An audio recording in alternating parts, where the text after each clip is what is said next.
Okay mga kababayan, Chris Ulo po at welcome po rito sa ating YouTube channel. Pag-usapan ho natin ito ngayon si Senador Bato de la Rosa, na kung saan mga kababayan, mga ka-analyze, ay viral trending na naman po ito si Bato de la Rosa. Ito ho si Senador Bato de la Rosa, mga kababayan, mga ka-analyze. Pag nagba-viral, nagtitrending ho ito, hindi ho siya magagandang mga sinasabi, hindi ho siya mga magagandang gawain. Nagba-viral trending ho ito si Senador Bato de la Rosa dahil ho, hindi ho maganda ang mga ginagalaw, kilos at pananalita. Nako, dapat malaman ho ito ng mga kapamilya or may mga pamilya, kamag-anak na mga PWD. Nasa sa inyo na ho kung iboboto nyo pa ho ito si Bato de la Rosa sa ngayon hong pagkasenador. Malabo na nga manalo to ito si Bato de la Rosa, lubog na nga sa survey, nagdagdag pa ho ng issue na ikakalugmok ng kanyang pagkakandidato sa pagkasenador. Eto mga kababayan, pinag-uusapan ho, viral trending na naman ho si Senador Bato de la Rosa dahil sa kapalpakan ho ng kanyang sinabi. Dahil ho, nagbanta ho sa isang PWD kay Congressman or Representative Percy Sedanya na kung saan ay sasapakin niya raw sa muka para daw pumantay daw yung muka nito ni Representative Percy. Basahin ho natin mga kababayan ho, ayon ho rito sa report sa balita. Senador Bato de la Rosa nagbantang mananapak ng kongresista. Sinagot ni Akbayan Representative Percy Sedenya ngayong Sabado, February 8, ang banta ni Senador Ronald Bato de la Rosa sa kanya, nasasapakin kita sa kabilang mukha mo para magbalanse. Grabe naman. Excuse me po Ayon kay Sedanya, gamitin sana ni Bato ang katapangan nito sa pagbabanta. Excuse me po, sorry, may ubo. Sorry po. Ulitin natin. Ayon kay Sedanya, gamitin sana ni Bato ang katapangan nito sa pagbabanta sa kanya laban sa China na nanggigipit sa mga Pilipino sa West Philippine Sea at sa pagharap ng International Criminal Court. Tama nga naman, Senador Bato de la Rosa, bakit hindi mo sapakin yung mga in-check Coast Guard ng China doon sa West Philippine Sea na kung saan binubuli yung ating mga mangingisda at ating mga kapwa Pilipinong Coast Guard. Bakit hindi yun ang pagsasapakin mo? Bakit hindi mo pagsasapakin si Xi Jinping? Di ba? Ayun na lang ang sapakin mo, si Xi Jinping. Nagbanta si De la Rosa, nasasaktan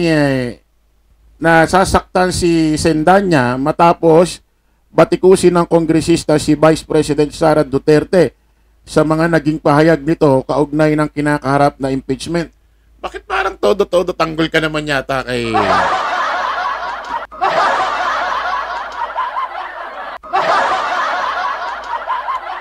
Senador Bato de la Rosa? Bakit parang nasasaktan ka masyado yata pagka si VP Inday Sara Duterte parang nalalagay sa ano? Ba't parang na-hurt ka? Bakit parang todo tanggol ka? Bakit parang masyado ka yatang nasasaktan?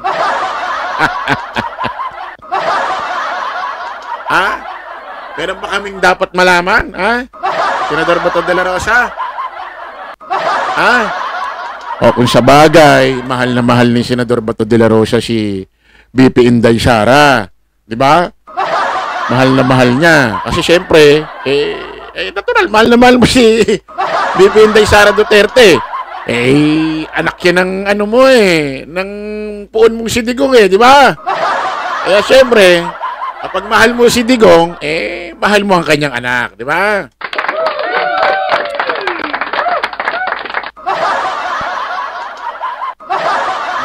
Okay? Okay. Oo. As Nasaan na? Nagbanta si De La Rosa na sasaktan si Sendanya matapos batikusin ng kongresistang Vice President Sara Duterte na naging pahayag nito sa ugnay ng kinakarap sa impeachment. Kilalang malapit na kaalyado ng pamilya ni BP Sara, isa si De La Rosa sa mga inirekomenda ng Quadcom ng Kamara na kasuhan ng Crimes Against Humanity kaugnay na pagpapatupad ng War on Drugs. Una nang ibinunyag ni dating Senador Sonny Trillanes na kabilang umano si De La Rosa sa mga iniimbestigahan ng ICC kaugnay ng Crimes Against Humanity complaint na tungkol pa rin sa drug war. O, ayan ha. Grabe ka, Senador Bato De La Rosa. May issue, may kaso. Pinaghihinalaan ka ng kasabwat ka dyan sa war on drugs, extrajudicial killing. Diyan sa kaso na tinatawag na Crimes Against Humanity. Ibig sabihin, marahas ka daw. Tapos mananapa ka pa ng isang PWD na kung saan stroke patient pala ito. Ibig sabihin talagang may utak, dugo kang marahas, ganon? Ay, naku. Oh, ito mismo ang sabi ni Bato de la Rosa. Ito mismo yung salita, binitawang pagbabanta ni Senador Bato de la Rosa rito kay Akbayan Party List Representative Percy Sendanya. Oh, sabi ni Bato de la Rosa ito. Yang mukha mo sinapak ng di natin alam. Oh, yang mukha mo sinapak ng di natin alam. Kaya ngiwi, lumapit ka nga dito kasi sasapakin kita sa kabilang mukha mo para balanse. Grabe. Grabe ka, Senador Bato. Anong ginawa mo? Bakit ka? Isipin mo, yung mukha mo, sinapak ng di natin alam. Ano? Sinapak ng di natin alam daw. Grabe, hindi lang parang may halong bully ito No? May halong pambubuli na ito. Oh, ulitin natin Yung mukha mo, sinapak ng di natin alam. Kaya ngiwi.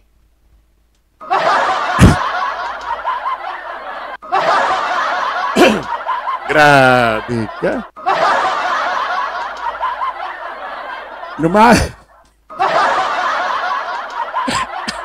Grabe ka, Senador Bato. Anong ginawa mo? Ulitin nga natin. Yang mukha mo, sinapak ng di natin alam, kaya ngiwi. Lumapit ka nga dito kasi sasapakin kita sa kabilang mukha mo para balanse. Grabe ka! Sus, giatay. Stroke patient yan. Hindi yan sinapak. Kaya tumabingi. Tapos sasapakin mo raw ulit para bumalanse. Ito ho si Akbayan Party List, Representative Percy Sendanya. Stroke patient ho ito. Kaya ngiwi yung kanyang muka. Pinagbantaan, ininsulto, may halong pambubuli na ito, Senador Bato de la Rosa. O ano sagot ni Akbayan Party List Representative Percy Sendanya?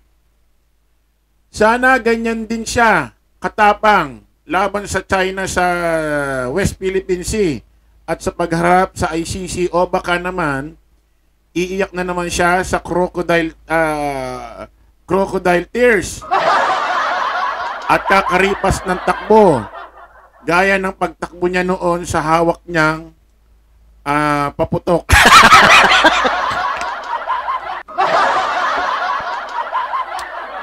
Anak nam. Kasi mga kababayan, ito si Senador Bato de la Rosa nung PNP chief ho ito.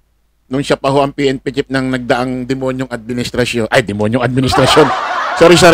Direct, sorry. Nagkamali. Sorry. Nanonood kasi ako ng horror kanina. Sunday Family Day. Horror yung napanood namin. May demon kasi doon sa eksena po. Sorry po Sorry lang kay Direct. Dati kasi itong si Senador Bato de la Rosa, PNP chief siya dati, ng nakaraang napakabuti, napakabanal na administrasyon Duterte. May eksena ho doon na sisindihan yung paputok. Nagulat, nagkanda takbo-takbo na talanta, nagkanda ihi-ihi yata sa brief. Grabe ka, Senador Bato de la Rosa. Isipin mo nga naman kung talagang may katapangan ka. Dapat daw ilaan mo yan, gamitin mo sa pagtatanggol sa West Philippine Sea dahil sinasakop tayo ng mga taga-China doon. Binubuli yung mga mangingisdang kababayan natin. Binubuli yung mga kababayan nating Coast Guard. Doon may pakita yung tapang mo, pagsasapakin mo sila. Sabi ko nga sa'yo, pagpunta ka ng China, sapakin mo si Xi Jinping. Oh, di ba? Hindi yung pagbabantaan mo si Representative Sidanya si Percy Sidanya na kung saan stroke patient ho yan mga kababayan, kaya tabingi ho ang kanyang muka. Kaya medyo ngiwi. Pero okay nga, parang commute nga si Representative Percy. Parang bumagay sa kanya yung pagka medyo, ngiwi niya, di ba? Oh. Gandang lalaki nga eh. Pati nga buhok, oh. Parang, pati nga buhok, parang si Jose Rizal, oh. Oh, di ba? Ay talaga.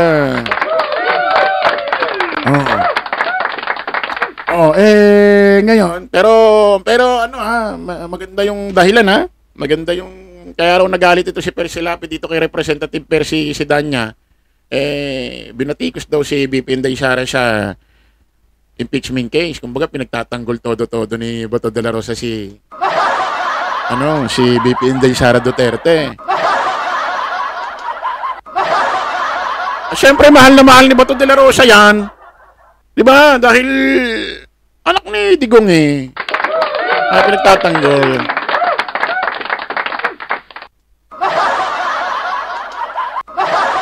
O ngayon, mga kababayan, ito ko si Senador Bato de la Rosa, humingi ho ngayon ng paumanhin. Sorry. Oo. Ang problema, the damage has done. The damage has done kasi mga kababayan, unang-una, ang daming bumatikos kay Senador Bato de la Rosa Mapa Facebook, YouTube, Twitter, TikTok, Instagram, ang daming bumatikos sa kanya kasi PWD nga ho ito, stroke patient. O syempre, una, masasaktan dyan yung mga botante na PWD, especially, di ba? Masasaktan dyan yung mga kapamilya, kamag-anak na meron silang kamag-anak na stroke patient, PWD, na hindi dapat pinagsasalitaan ng ganyan. Nagtataka naman ako rito kay Senador Bato de la Rosa. Akala ko pa laging sinasabi sa maisog, meron tayong freedom of speech. Meron tayong karapatan magsabi ng sariling pamamahayag. Bakit porkit binatikos ni Representative Percy Sidanya si BP Inday Sara, parang bakit parang masyadong apektado pag si Sara ang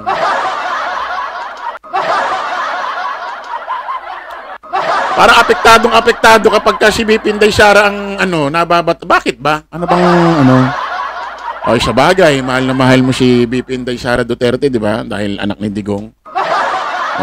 Ganun talaga. Ngayon humingi ho siya ng tawad paumanhi sa kanyang social media platform. Ito basahin ho natin para legit. Baka sabihin niya pati itong post, sabihin nyo, AI na rin. The past few days have weighed heavily on Filipino, especially sa aming mga Mindanawans at ibang Cebuano-speaking people. Maraming nagalit at dahil nag-empathize ako sa galit nila. Nakapagbitiw ako ng mga salitang hindi maganda at nakapanakit ng damdamin ng iba. I apologize for what I said and did particularly in failing to see the bigger picture. My apologies to Congressman Percy Sidanya for my offensive comments on his person. I wish him good health. I make no excuses and I'll take full responsibility for the hurt my words have caused. Senator Ronald Bato de la Rosa. Humingi siya ng nakakapagtaka naman doon, Senador Bato de la Rosa. Alam mo naman sa sarili mo na mali naman talaga yon. Bakit kinakailangan na sabihin mo pa yon? Kung binabati ko si VP Inday Sara Duterte. Eh, magkakaroon nga ng impeachment trial eh. Di ba? Ay, ibig sabihin, pagsasapakin mo mga kasama mong senador doon. O sa bagay, baka nung buwan na yan, hindi ka na senador, no? Ay, talaga naman. Di ba, no? Oh. Kasi malamang ito, kaya humingi ng sorry. Natakot kasi kabawasan ho ng boto ng mga PWD yan. Kabawasan din ho sa mga boto ng mga kaanak, kamag-anak na may PWD. Eh, lubog na nga ito sa survey.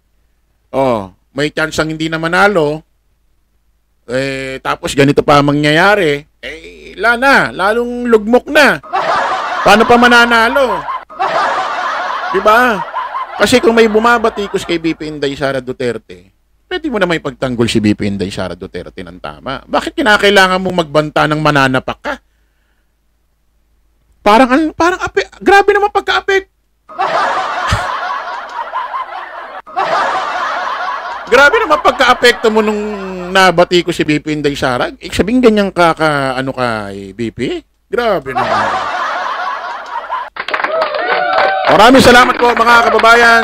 Kita-kita po ulit tayo sa panibagong live, panibagong vlog. Paalam po, pasamantalangin yung lingkod Dos Crisulo. Lagi natin tatandaan, don't follow the majority. Follow the right way. Maraming salamat. Kita-kits po tayo ulit mamaya. Bye-bye.